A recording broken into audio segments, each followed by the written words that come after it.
영웅 호걸들의 신화가 살아 숨쉬는 중국. 삼국지에 나오는 도원결의의 땅 택시에서 조금을 더 달리다 보면 안국이란 곳에서 오늘의 한방의학을 이끌어온 의성들의 혼을 만날 수가 있다. 야광묘, 수많은 의성들의 업적이 잠들어 있는 곳이다. 야광묘란 이름은 중국 사람들에게 처음으로 약을 나누어 주었던 전설의 인물 야광이란 장군의 이름을 딴 것이라 한다. 그 뜻을 기리기 위해 세운 야광묘엔 지금 명의로서 이름을 남긴 수명의 중국 의성들이 함께 누워있다. 침술로 용했던 편작, 그리고 후안에 이르러 이미 마불탕이란 마취제를 사용해 수술을 행했던 외과의 화타. 그저 말없이 서 있는 이들 앞에는 지금도 수많은 사람들이 치료를 빌며 찾아든다. 그중에는 혹 효험이 있지 않을까 하는 기대로 옷자락이나 신체 일부를 떼어다가 약으로 쓰는 사람도 있다는데, 그래서 편작은 손가락을 잃었다.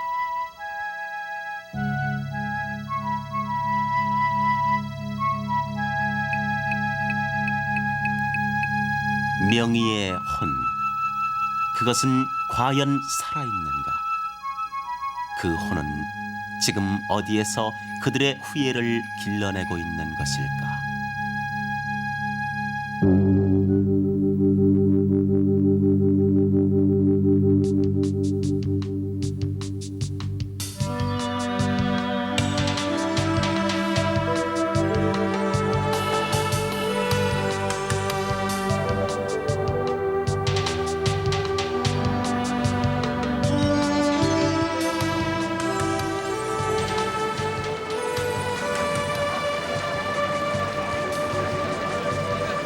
명의의 화신이 모셔져 있는 야광묘 앞에 하나둘 약재 상인들이 모여들기 시작했다. 그리하여 형성된 것이 그 유명한 안국 약재 시장. 한 차례 북새통을 치른 뒤지만 그래도 부려놓은 보따리엔 이름 모를 약재들이 수북히 쌓여있다. 팽팽한 자루 속에선 더러 저것도 약인가 싶은 묘한 것들이 쏟아져 나오기도 한다.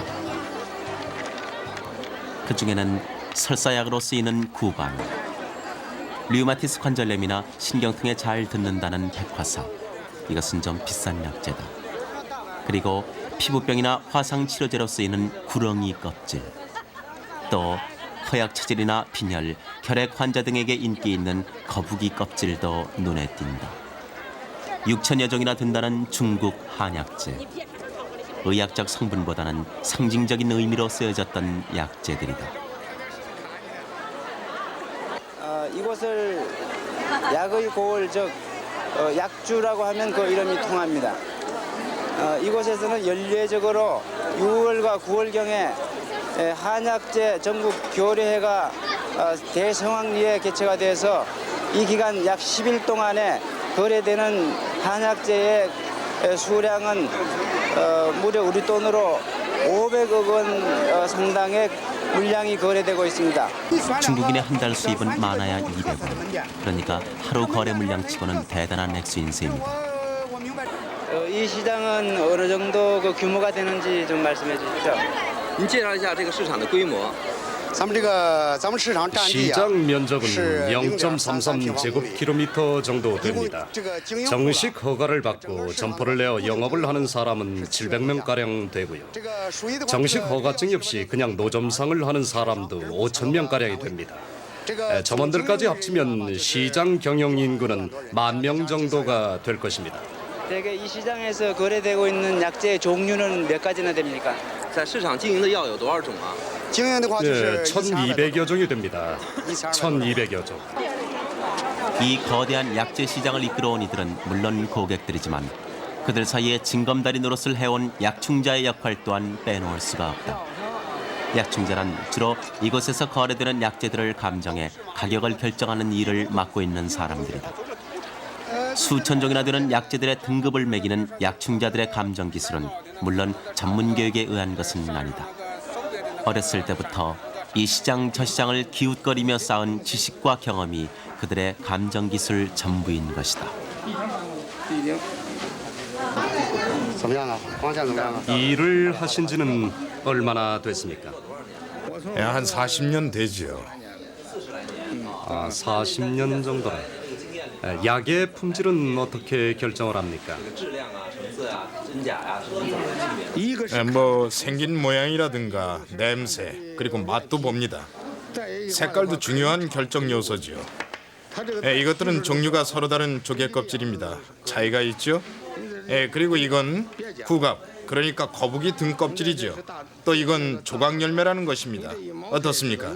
각 종류마다 색도 다르고 또 형태도 독특한 게 다르지 않습니까? 바로 그런 것을 경험에 의해서 결정을 하는 겁니다. 후한 무렵 365종으로 기록된 약재들은 지금 거의 6천여 종에 이르고 있다. 6천여 종의 약재들. 이것이 약재로 선택되어지기까지는 수많은 사람들의 희생도 따랐다. 독초를 씹어가며 발견한 약초. 보따리를 채우고 있는 이 모든 것에는 나름대로의 그런 이력서가 딸려있다.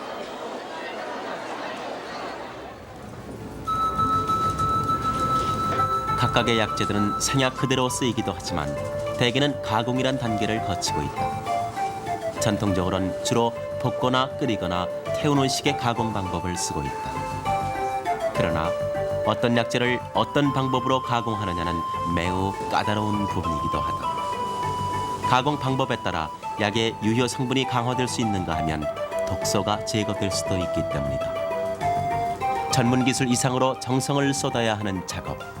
전통적 한약 제조 과정. 이 일을 맡아온 사람들 역시 약충자들이었다. 중국에서 제일 먼저 개방 물길에 지나간 상해. 상해의 변신만큼이나 중국 한방약재도 엄청난 변화를 겪고 있다. 상해 중약 제1약청의 부속 약방. 이곳에 진열된 약들은 분명 이전의 전통 한약재와는 전혀 다른 모습들이다. 중국에선 양약을 신약이라 부르는 한편 그들의 약재를 징약이라 부른다. 그러나 그 징약이란 것도 이제는 정제나 알약으로 포장돼 있어 신약과 다를 바가 없는 모습이다. 물론 중약점 한 귀퉁이에는 전통 한약재 상약 그대로가 진열돼 있기도 하다. 그러나 만 얼마를 넘어서는 고가의 약재들은 주로 이것을 찾는 외국인을 위한 상품일 따름이다. 약국에 들어서는 중국인들은 대부분이 상약보다는 알약을 찾는다. 값도 값이지만 알약이 훨씬 간편하고 효과도 빠르기 때문이다. 국가가 운영하는 약국엔 새롭게 모습을 바꾼 중약들이 신약과 나란히 진열돼 있다. 외양은 허술하지만 약효면에선 신약이 따를 바가 못 든다는 중약.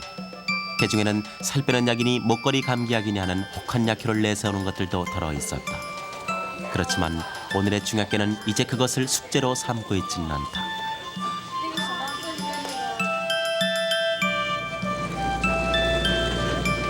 상해 중약 제1약창.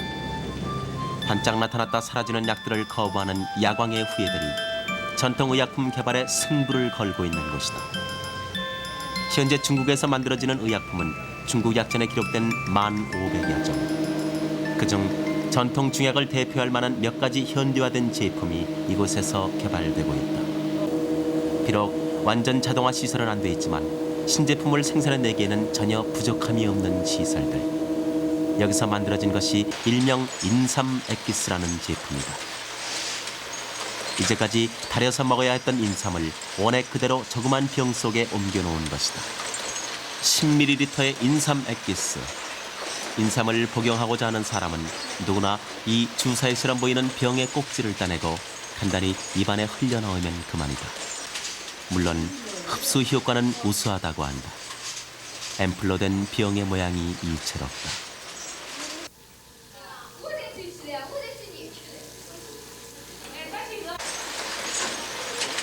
놀랍게도 이곳에선 내복용 탕제 중심의 한약재를 주사용 수액으로까지 개발해내고 있다.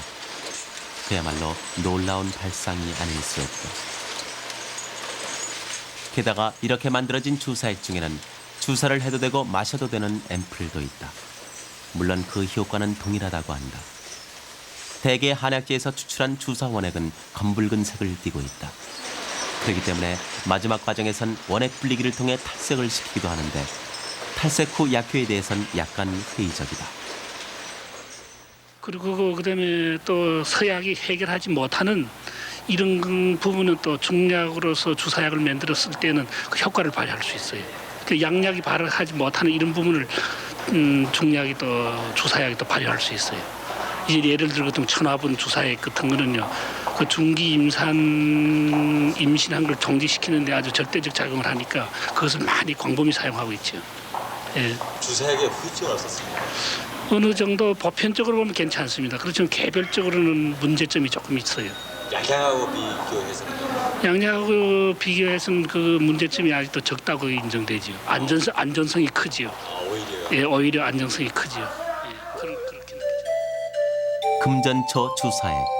이 주사액은 금전초란 약재에서 유효 성분을 추출한 원액이다. 수술을 하지 않고도 신장과 요로 결석을 치료할 수 있다는 주사제다. 문화 대혁명 기간 중 중의학에는 한때 족쇄가 채워졌었다. 그 후 4인방의 숙청은 중의학의 숨통을 트는 것이었다. 특히 정부의 대대적인 지원을 받은 신약 개발 정책은 중의학계에 엄청난 회오리 바람을 불러일으켰다. 그 결과 10년 남짓되는 동안 중국에선 숱한 희귀병 치료제들이 쏟아져 나왔다. 그중에는 막연한 만병통치약도 있었지만 야광의 후예임을 인정받을 만한 획기적인 신약이 개발되기도 했다.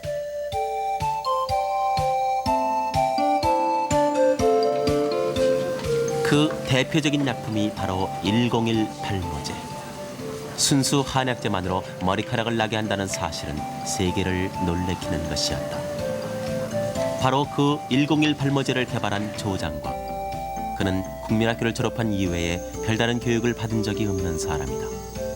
그런 한 개인의 얼굴이 이제는 포장지에까지 찍혀지고 있다. 사회주의 체제 속에서는 결코 있을 수 없는 일이 이 한 개인에게 적용이 되고 있는 것이다. 지금의 조장광 씨는 개인적으로 소유를 하고 있는 것이 너무도 많다. 101 발모제 생산 공장 옆으로 그의 이름을 내걸고 운영되는 장광찬청이란 식당. 또 그 앞으로 더욱 크게 증축시키고 있는 또 하나의 식당. 이 모든 것은 자본주의 사회에서나 얘기될 수 있는 것이다.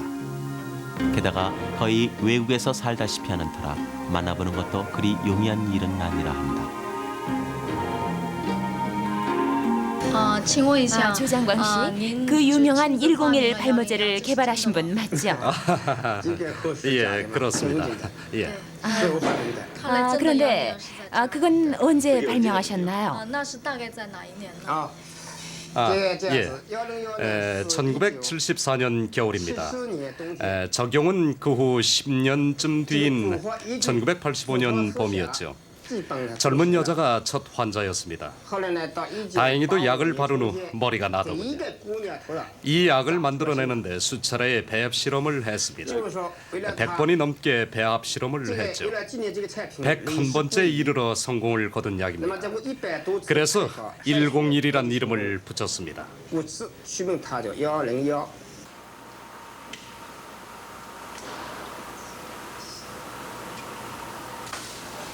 열악한 조건에서 만들어졌다는 발모제는 이제 새삼스럽게 과학이란 것으로 재무장되고 있다.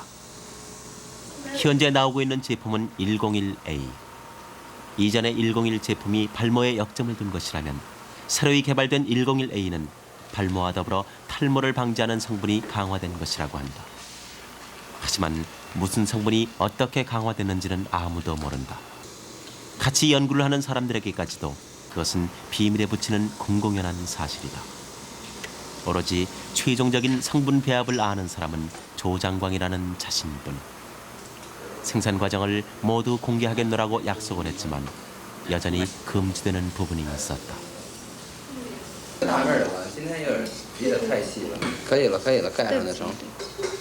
자기네가 되게 이제 지금은 이렇게 세심하게 안 찍는데 그러니까 이상하게 찍는다. 이 약의 발명가로서 약의 효과는 어떻다고 봅니까? 제작 과정 중에는 101 계열이라는 것이 있습니다. 이 계열이 탄생하기까지 정말 고군분투했습니다. 이것을 처음 시작할 때는 새치를 검게 하려는 의도로 시작한 것인데 점차 101 계열이 형성되면서 탈모, 대머리 치료로 전환이 된 것이죠. 이 사람은 20년 동안 대머리였는데 4개월 치료 후에 가운데 사진처럼 머리가 났죠. 맨 아래 사진이 1년 후의 모습입니다. 원래 머리가 빠지는 원인은 머리에 사풍이 있기 때문입니다. 즉 두피가 허하기 때문에 일어나는 현상들인데 이 사풍을 없애는 것이 101 치료제의 목적이죠. 101 약을 두피에 바르면 약효가 두피의 허한 부분으로 침투가 돼서 모낭의 기능을 활동적으로 만듭니다. 그렇게 함으로써 염증이나 영양이 부족했던 모낭에 기를 보충해서 머리카락이 새로 돋아나게 되는 것이지요.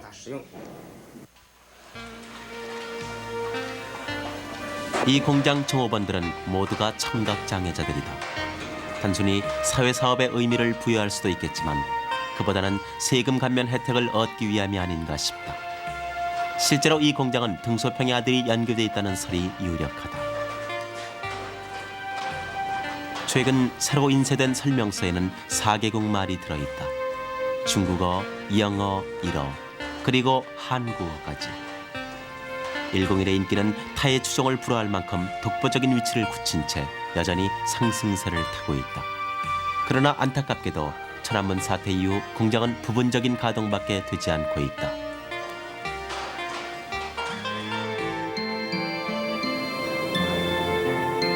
주로 먹고 마시는 개념에 머물러 있던 중약은 이제 다양한 형태로 그 모습이 바뀌어가고 있다. 이곳 선동성 제남시 또한 선동 중의학원을 중심으로 다양한 한방약을 개발해내는데 중요한 몫을 해온 곳이다. 그러나 한방약의 개발이 반드시 연구기관이나 단체에서만 행해졌던 것은 아니다.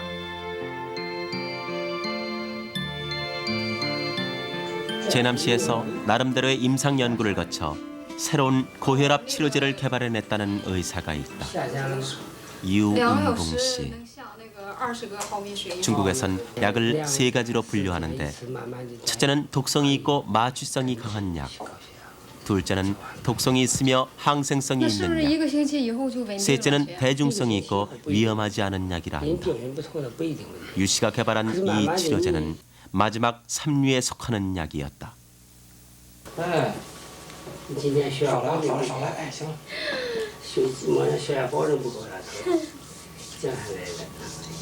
유 씨가 개발해냈다는 고혈압 치료제. 그 치료제는 신기하게도 피부에 바르는 일종의 연고제였다. 그러나 아직은 환자들에게도 납득이 안 되는 약제인 듯 싶다. 정규 약학대학에서 공부를 하신 적이 있습니까? 없습니다. 윗대로부터 비방을 배웠습니다. 임상시험은 어떻게 하셨습니까? 북경 제남병원과 군대 병원 등에서 임상실험을 했습니다. 현재 7개국에 50kg 정도를 보내 계속 임상실험을 하고 있습니다. 자신이 사용하셔갖고 어떤 많은 효과를 보셨는지요?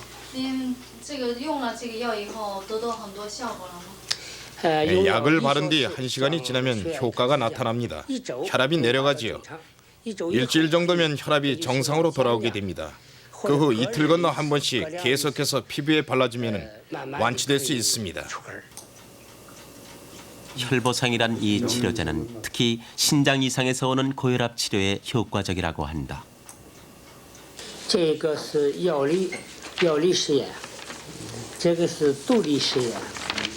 대단치 않아 보이는 연구 하나로 어떻게 혈압을 강화시킬 수 있겠느냐는 물음에 유 씨는 두껍게 처리된 증거 자료들을 내놓는다.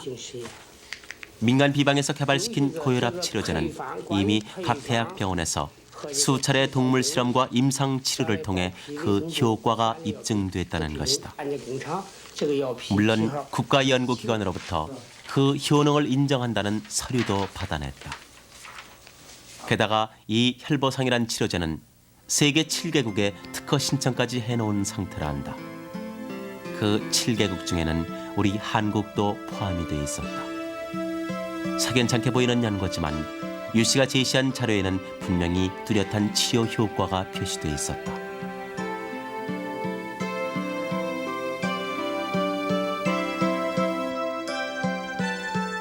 약효가 비슷한 두 종류의 고혈압 치료제. 이것 외에도 유 씨는 현재 개발 중이거나 개발해낸 몇 가지의 치료제가 더 있다고 한다. 이것은 냄새로 감기를 치료해낸다는 개발품이다. 이 좋은 약을 어떻게 앞으로 제품화할 계획이십니까? 这么好的药，您准备以后怎样去，就是做一个完成品呢？ 외국의 자본이 투입되기를 원합니다. 그래서 이곳에서 제품을 생산해내는 공장을 세워서 인류의 건강에 보탬이 되는 좋은 약을 만들어냈으면 합니다. 예, 성공하시기 바랍니다. 啊，我愿你成功。 好, 예. 이분은 그 이 약 이외에도 몇 가지 민간 비방이 있다고 합니다만 몇 개 증명서를 저희가 확인했습니다. 그런데 이분은 그 전문 약업인이 아니고 민간 처방을 자기가 연구한 것을 가지고 지금 임상 중에 있던가 지금 임상을 하고 있던가 막 그런 상태에 있습니다. 대체로 중의약품들이 이런 맥락에 의해서 개발되고 있는 것이 아닌가 그런 생각이 듭니다.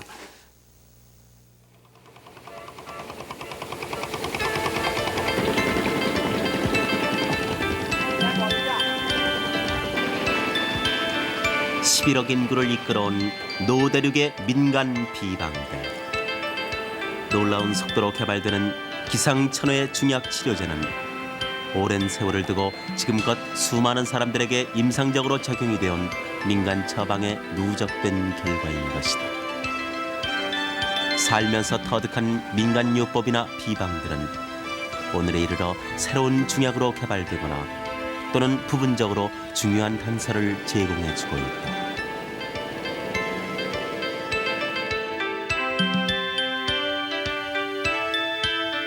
이곳은 사양 파스를 생산하는 광주의 한 제조 공장. 200년이란 엄청난 역사를 가진 공장이지만 생산 과정은 영세성을 면치 못하고 있다. 이곳에서 만들어지는 사양 파스엔 이름 그대로 사양이 함유돼 있다. 사양은 희귀한 약재는 아니지만 쓰임새가 워낙 많은 약재라서 늘 공급이 수요를 감당해내지 못하고 있다. 그런 사양이 파스 제조 과정에 사용되고 있는 것이다.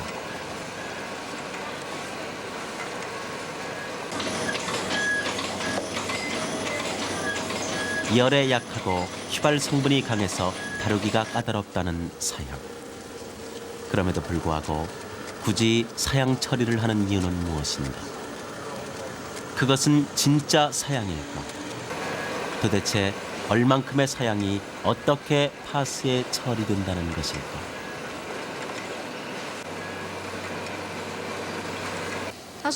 제품에 사양이 들어간다고 했는데 사양을 사용하는 이유가 뭡니까? 사양을 사용하는 것은 약의 침투작용을 돕기 위해 사용하는 것이죠. 그러니까 피부에 약효가 빨리 흡수되도록 돕는 것이죠. 진통작용을 하나요?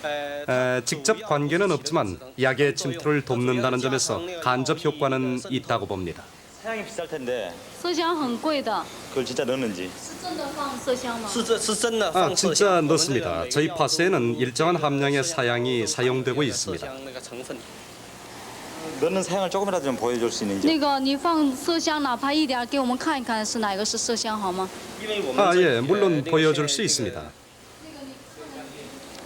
예. 이게 바로 저희가 쓰는 그 사양입니다. 사양 원료를 동청유에 섞어서 약물과 배합해 놓는 것이죠. 제품 생산의 마지막 단계에서 첨가할 것입니다. 이것이 파스에 처리하는 사양 용액이라고 한다. 진짜 사양을 쓰느냐는 질문에 어지간히 신경이 쓰였던 모양이다. 그러나 우리의 관심은 다시 진짜냐 가짜냐를 떠나서 지저분한 약재 그릇으로 옮겨지고 있었다. 제조 공장마다 거의 하나쯤 내놓고 있는 독특한 제품들의 품질은 그야말로 천차만별이다. 대충 만들어진 것이 있나 하면 과학적 원리를 들어가며 꼼꼼히 만들어진 것도 있다. 그것이야 어쨌든 간에 완친이 특효니 하는 소문들은 끊임없이 손님들을 끌어모으고 있었다. 동인당, 아시아 최대 규모로 운영되는 약 판매점이다. 중국에선 북경의 동인당, 그리고 심양의 천익당, 천진의 달인당을 3대 국영약점으로 손꼽고 있다. 이들 국영약점은 약 판매와 동시에 자체 내 공장 시설로 직접 약을 만들어내고 있다. 동인당은 320년의 긴 역사를 지닌 약점으로 과거에는 황궁의 의료방 역할을 맡아온 기록이 있다. 외국인이 가장 많이 찾는 약들은 어떤 것입니까? 이곳을 찾는 외국인은 비교적 많습니다. 특히 일본 사람, 한국 사람, 동남아 지역 사람들이 자주 오는 편인데 이곳에서 그들이 찾는 약은 우황청심환, 신경통약인 대활락단, 호골주, 백봉환 등입니다. 하루에 얼마나 많은 사람들이 찾아오고 있습니까? 많습니다. 중국인과 외국인을 모두 합하면 한 10,000여 명가량 되는데 그중 외국인은 100명에서 200명 정도 차지하고 있습니다. 이곳에서 취급되는 약은 약 3,000여 종에 이르고 있다. 그러나 여전히 인기를 끄는 상품은 우황청심. 이것을 따를 것이 없다. 특히 유의할 점은 중국에서 이런 고가 약들을 만들 때 사용하는 우황청심원은 그 가장 고가인 원료약재인 우황이 인공 우황이라는 점을 유의해야 할 것입니다. 우황청심환에 사용된 우황이 진짜냐 가짜냐보다는 그것이 자연 우황이냐 인공 우황이냐 하는 질문이 더 정확하다. 우황청심환. 여긴 실제로 자연 우황으로 만든 것과 인공 우황으로 만든 것 두 종류가 있다. 대개는 중국 약법에 따라 어떤 우황을 사용했는지를 명확히 표시를 해놓고 있지만 그중에는 그냥 우황이라 쓰여진 것도 있기는 하다. 감기약에도 우황이 사용되고 있다. 물론 여기에 사용되는 우황은 인공이다. 쓰임새 많은 우황. 그것이 결과적으로 인공 우황을 개발하게 된 동기다. 인공 우황, 그 성분을 의심하는 사람이 많은 것 같습니다. 그러나 그 성분에 있어서는 자연 우황과 전혀 차이가 없습니다. 우황이라는 건 소의 담석을 말하는 것입니다. 그러니까 담석증에 걸린 소가 우황을 만들어주는 것이죠. 우황의 주요 성분은 담산과 담홍소입니다.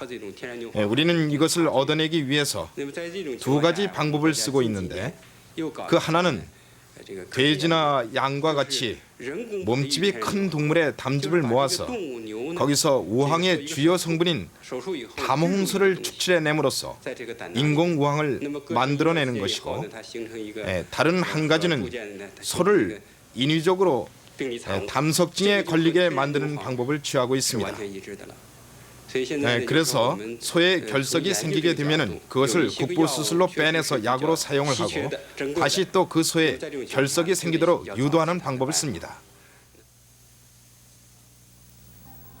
그러니까 우황은 소의 담석인 셈이다. 소에서 인공 우황을 만들어내는 과정을 다시 설명하자면 소의 쓸개를 절제해 그 속에 플라스틱 그물과 같이 결석이 생길 수 있는 매개물을 넣은 뒤 적당한 크기의 결석이 생기기를 1-2년가량 기다려 이것을 수술을 통해 다시 빼내는 것이다. 1년의 이런 수술 과정은 결국 소에게 담석증이란 병을 제공하는 셈이다.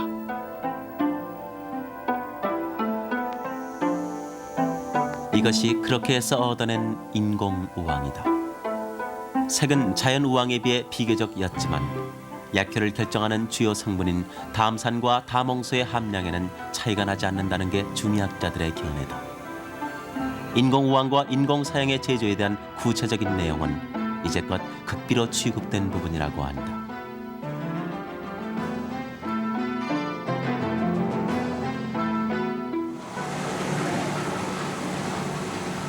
돼지나 양의 담즙을 모아 제조된 인공우황도 그 성분에 있어서는 자연우황과 차이가 없다고 한다. 1974년 내몽고 대학 축산과 교수의 최초 실험을 통해서 얻어낸 인공우황은 이제 여러 가지 약품의 주요 성분으로 활용되고 있다. 이곳에서는 인공우황을 원료로 주사제를 생산해내고 있는데 근만성 간염과 호흡기 염증의 해독, 소염작용에 뛰어난 효과를 보인다고 한다. 청계령이란 주사액이 바로 그것이다. 신기하게도 이 주사액은 주사뿐 아니라 복용을 해도 동일한 약효를 거둘 수 있다고 한다.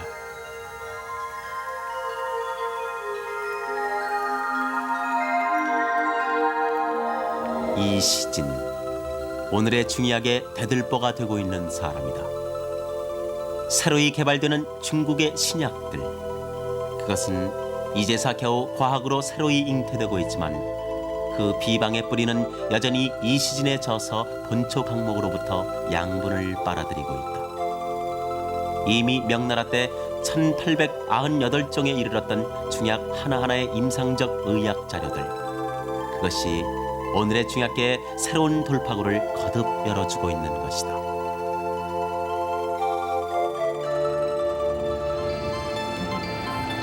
중국 의학의 기술화 일컫는 상해.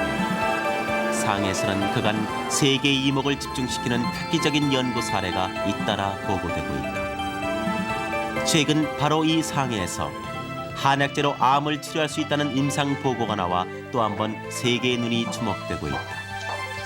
이것이 그 암 치료로 유명한 용화병원이다.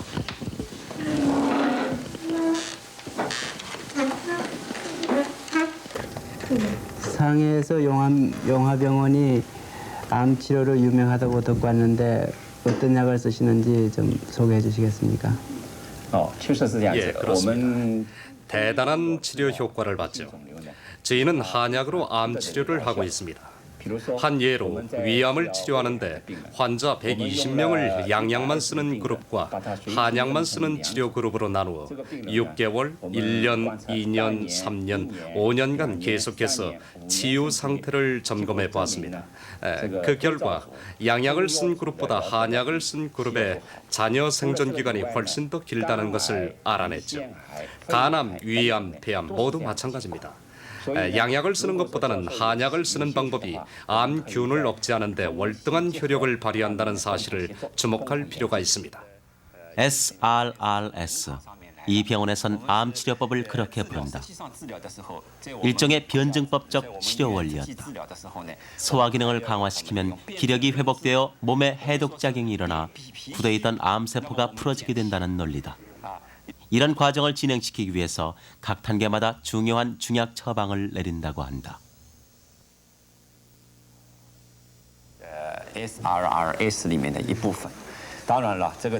여기에 있는 모든 약들은 SRRS요법의 치료 과정에 쓰이는 한약 제제들입니다. 각각이 다른 방법으로 조제가 된 것이죠. 이 요법에 사용되는 약제 중에는 비장을 강화시키는 약들이 많습니다. 비장과 암과는 밀접한 관계가 있기 때문입니다. 어떻게 사용하는 겁니까? 이 약들은 환자의 체질 또 질병의 종류에 따라 다 다르게 처방이 됩니다. 어떤 경우엔 약을 따로따로 쓰기도 하고 어떤 경우엔 몇 가지를 혼합해서 쓰기도 합니다.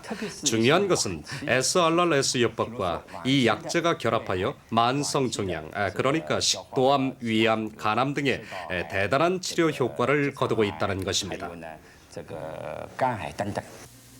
이 약은 SRRS요법에 의한 암 치료제 중 하나다. 약명 대신 그들만이 읽을 수 있도록 표시해놓은 숫자가 유독 눈길을 끈다.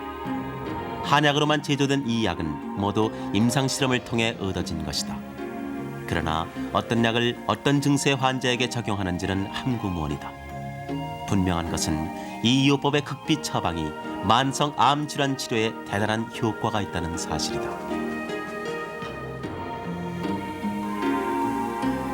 상해에서 또 다른 항암제 개발이 이루어지고 있는 중국과학원 부설 상해약물연구소.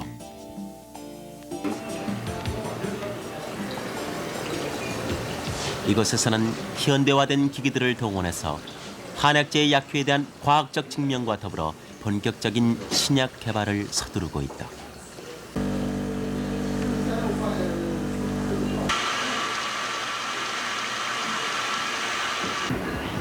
이 연구소가 자랑하는 표본실. 이곳은 중국 대륙의 약초란 약초는 모조리 진열돼 있다. 게다가 미지의 약효를 갖고 있음직한 풀뿌리조차도 소중히 자리를 잡고 있다.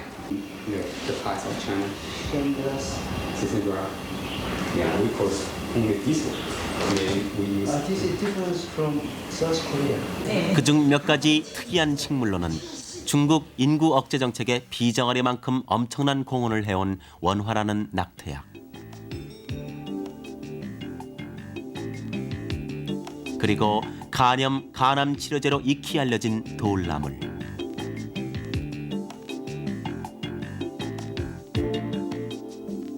고혈압 치료제로 최근 들어 집중 연구되고 있는 연꽃열매 연자. 이외에도 유별나게 눈길을 끄는 표본이 있었다. 바로 항암제로 연구되고 있다는 희수나무가 그것이다. 중국의 남방지대에서만 볼 수 있다는 희수나무의 열매에서 항암제가 추출됐다는 사실은 중국에선 이미 오래된 얘기라고 한다. 이 앰플들이 바로 그 화제의 항암제다. 1970년대 초에 희수나무의 약효를 알아냈습니다. 그 주성분은 희수나무의 유액에서 뽑아낸 것입니다. 처음에 발견한 성분은 주사를 맞은 후 잔여 성분이 소변을 통해 배설되는 것으로 배뇨 시 요도에 자극을 주어서 통증이 심했습니다. 그 후에 또 다른 방법으로 만들어낸 것이 지금의 성분입니다. 이것은 대변을 통해 배설이 됨으로써 자극이 거의 없죠. 현재 희수나무의 유액은 위암, 경부종양, 간암 등의 대단한 치료 효과를 보이고 있습니다. 네, 일본에서도 그 연구 발표된 논문을 좀 봤는데 여기서 연구 진행 과정은 어느 정도까지 되고 있는지 설명해 주십시오. 희수에서 뽑아낸 유액 중 알칼리염이 암 치료에 효과적이라는 논문이 발표되면서 당시 국내외적으로 큰 관심을 끌어모았습니다.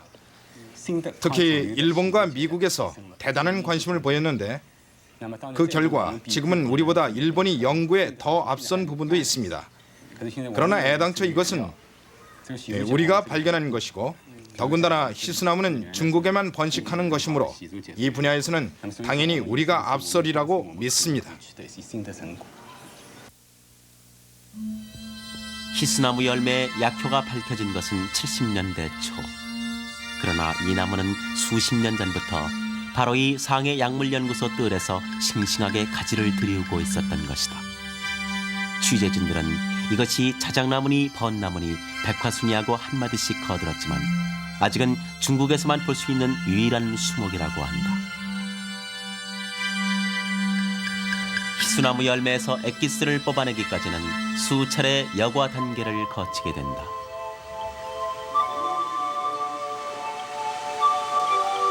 처음 검붉은 빛깔을 띠었던 추출액은 2단계, 3단계의 과정을 거치면서 점점 엷은 빛의 투명한 액체로 바뀐다. 이것이 암을 치료한다는 신약이다. 이제까지의 중약 치료제와는 다르다는 느낌이다. 대개의 중약 치료제가 극비라는 방패 뒤에서 제조됐던 것에 비해 이것만큼은 모든 것을 속 시원히 공개하고 있다.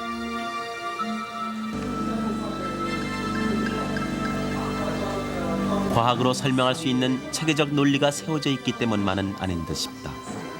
문제는 희수나무 없이는 누구도 이 약을 만들지 못한다는 유리한 조건이 그들에게 전제돼 있기 때문이다.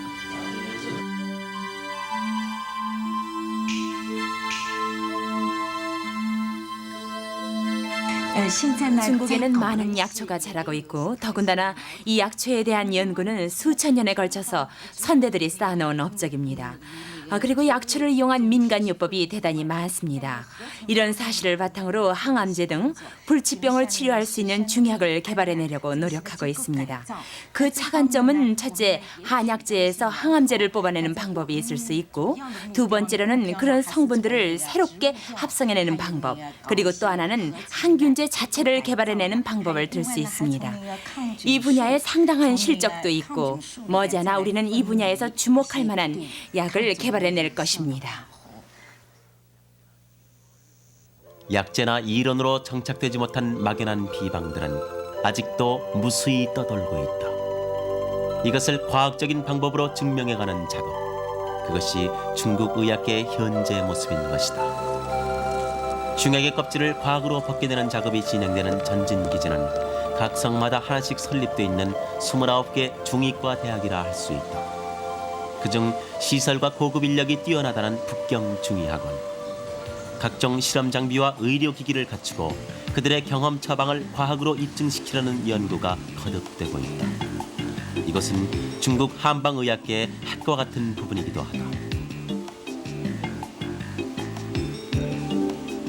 연구와 교육이라는 두 가지 과제를 안고 있는 북경중의학원의 교육 체제는 6년제. 대부분의 한의과 대학이 3년제 과정으로 끝나는 데 비해 북경중의학원은 서양의과대학처럼 6년제 과정을 택하고 있다. 변화하는 중국의 모습은 이처럼 의학교육에서도 읽을 수가 있다. 이곳에서는 서양의학과 전통의학이 모두 교육되고 있다. 한의과 대학의 교과 과정은 대략 30여 개의 과목. 기초교육 과정에서 반드시 미생물학이나 분석화학과 같은 서양의학 기초 이론을 이수해야만 전공학과로 입문을 할 수가 있다.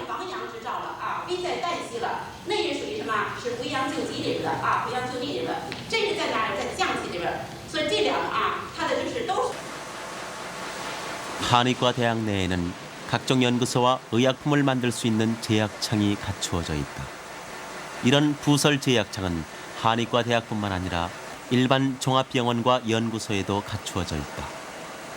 이곳에선 자체 의학 수급도 하지만 외부 판매에 더 큰 비중을 두고 있어 거기서 얻은 이익금은 다시 연구나 개발비로 재투자되고 있다. 중의학원 부설 제약창.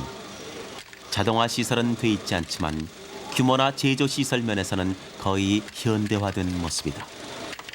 대학 내 연구소에서 연구 실험된 약물들은 곧바로 이 제약창에서 제품화되어 일반 판매는 물론 해외로까지 수출이 된다. 희귀병 치료제와 같은 특수한 중약 개발은 여전히 연구의 대상이 되고 있지만 오늘의 중약계는 대중약 개발에 훨씬 치중하고 있다. 대단치 않아 보이지만 무언가 잠재되어 있는 듯 싶은 중약. 그러나 비방이 곧 중의를 대신하는 말일 수는 없다. 오랜 세월 누적된 경험의 비방들. 과학은 서서히 그 베일을 벗겨내고 있는 것이다. 이 한 방울의 액체. 21세기 현대의학은 이 속에서 새로이 잉태되고 있는 것이 아닐까.